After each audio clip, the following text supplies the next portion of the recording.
All in one நண்பர்கள் அனைவருக்கும் வணக்கம். இந்த வீடியோ பதிவுல நம்ம என்ன இன்ஃபர்மேஷன் பார்க்க போறோம் அப்படின்னா, ட்ரெயின்ல அதிகமா நீங்க திருப்பதிக்கு டிராவல் பண்றீங்க அப்படின்னா, கண்டிப்பா இந்த அறிவிப்பு உங்களுக்கு ரொம்ப யூஸ்ஃபுல்லா இருக்கும். இது வந்து ஐஆர்சிடிசில இருந்து வந்திருக்கக்கூடிய ஒரு புதிய அறிவிப்பு. இந்த மாதிரி நெறைய அடிக்கடி வந்து சில சேஞ்சஸ் வந்து கொண்டு வராங்க. அத நீங்க தெரிஞ்சுக்கணும் அப்படின்னு நினைச்சீங்கன்னா, இந்த வீடியோ கீழ கண்டிப்பா கமெண்ட்ஸ்ல ஷேர் பண்ணுங்க. இந்த இன்ஃபர்மேஷன் நான் படிச்சு பார்க்கும்போது, ஷேர் பண்ணா நெறைய பேத்துக்கு யூஸ்ஃபுல்லா இருக்கும் அப்படின்றது எனக்கு தோணுச்சு. அதுக்காக உங்களுக்கு நான் வந்து ஷேர் பண்றேன். இந்த புதிய அப்டேட் என்ன அப்டின்னா, இனி ட்ரெயின்கள்ல வந்து இலவச உணவு வழங்கப்படும் அப்படின்னு சொல்லியிருக்காங்க. யாருக்கு இந்த இலவச உணவு வழங்கப்படும்? எந்த ட்ரெயின்ல டிராவல் பண்றவங்களுக்கு எப்படி வந்து இத நம்ம பெற்றுக்கொள்ளணும் அப்படின்றதுக்கான டீட்டெயிலான இன்ஃபர்மேஷன பார்க்கலாம். ஐஆர்சிடிசி விதிகளின்படி பயணிகளுக்கு இலவச உணவு வசதி அளிக்கப்படுகிறது. உங்கள் ரயில் இலக்கை அடைய 2 மணி நேரம் அல்லது அதற்கு மேல் தாமதமாகும்போது இந்த வசதி வந்து உங்களுக்கு கிடைக்கும்னு சொல்லியிருக்காங்க.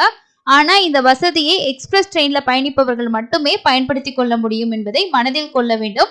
சதாப்தி, ராஜ்தானி, துரந்தோ எக்ஸ்பிரஸ் போன்ற ரயில்களில் பயணிக்கும் பயணிகள் இந்த வசதியை பயன்படுத்திக் கொள்ளலாம்.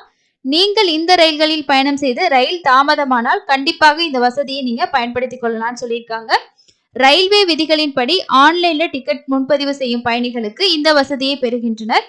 ஏதேனும் காரணத்தினால நீங்க ரயிலை தவறவிட்டால் விதிகளின்படி பணத்தை திரும்ப பெறலாம்.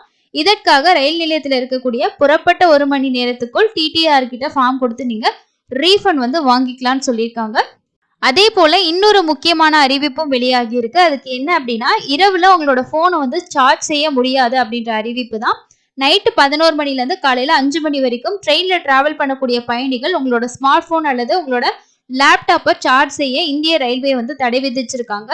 ட்ரெயின்ல எந்தவித விபத்தும் ஏற்படாமல் இருக்க இந்திய ரயில்வே இப்படி வந்து செஞ்சிருக்காங்க. மக்கள் பெரும்பாலும் தங்கள் தொலைபேசியை சார்ஜிங் போட்டுவிட்டு அது முழுமையா சார்ஜ் ஆனதுக்கு அப்புறமா அதை சார்ஜ்ல வந்து ஆஃப் பண்றதுக்கு மறந்துடுறாங்க.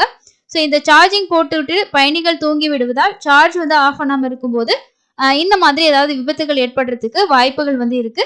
ஸோ அதனால இந்த ஆப்ஷன் வந்து கொண்டு வந்திருக்காங்க. நைட்டு 11 மணிலேருந்து காலையில 5 மணி வரைக்கும் உங்களோட லேப்டாப் அதே மாதிரி உங்களோட ஸ்மார்ட் போன்ஸை நீங்க சார்ஜ் வந்து பண்ண முடியாது அப்படின்ற ஒரு அறிவிப்பும் வெளியாகி இருக்கு. ஸோ கண்டிப்பா இந்த மாதிரியான தகவல்கள் ட்ரெயின்ல டிராவல் பண்ற நிறைய பேத்துக்கு யூஸ்ஃபுல்லா இருக்கும். தொடர்ச்சியா எந்த இன்ஃபர்மேஷன் கிடைச்சாலும் நான் உங்களுக்கு வந்து ஷேர் பண்றேன், தெரிஞ்சுக்கோங்க. இந்த பதிவு பயனுள்ளதா இருந்துச்சுன்னா லைக் பண்ணிட்டு கமெண்ட்ஸ்ல கண்டிப்பா ஷேர் பண்ணுங்க. உங்களுக்கு தெரிஞ்ச தகவல்களையும் தொடர்ச்சியா ஷேர் பண்ணுங்க. இன்னொரு பயனுள்ள பதிவுல சந்திக்கலாம். நன்றி.